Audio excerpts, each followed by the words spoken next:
Algum tempo para trás, Parque Nacional Aricoc pediu uma reunião com o Ministério de Turismo e também o Ministério de Natureza para assinar a apresentação de master plan de tour e desejo não que não tem para assinar na melhor forma não por conservar e proteger nossa natureza e também criar balança de desenvolvimento econômico e também natureza. E parte do master plan aqui está o projeto de wetlands, que ainda não tem o desejo para por fazer estudo conjuntamente com a Universidade de Wageningen para também explorar a possibilidade de introduzir Visitor Information Center como uma atração nova para os turistas e local.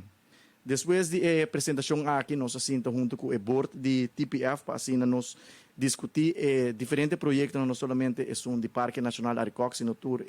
outra petição, mas me tenho que dizer, projeto aqui seguro que está feito de manejo que nós estamos llevando um manejo dirigir para sustentabilidade para criar bom balança de desenvolvimento econômico e também natureza maneira mais bisa e aí nós fazemos petição também na board de TPA para buscar o fundo necessário para assim nós por financiar o bonito projeto aqui e nós estamos contentes que nós também firmamos acordo por fim para o estudo aqui por começar para nós por ganhar bom vista que está reacionando com nós como governo conjuntamente com o parque conjuntamente com o Ministério de Natureza tem que tomar para nós por conservar e proteger nosso meio ambiente na melhor forma. Na 2020, o sistema de 5 salinas aqui, importante para a nossa natureza, agora recebe o manejo de FPNA, o manejo de conservação,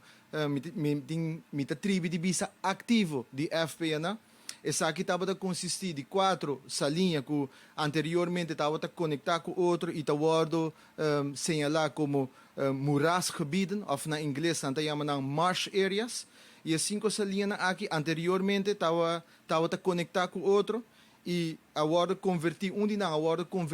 de salinha permanente de água doce que forma parte de água preto, tratamento de água preto de RWZI Bubali, que hoje em dia nós chama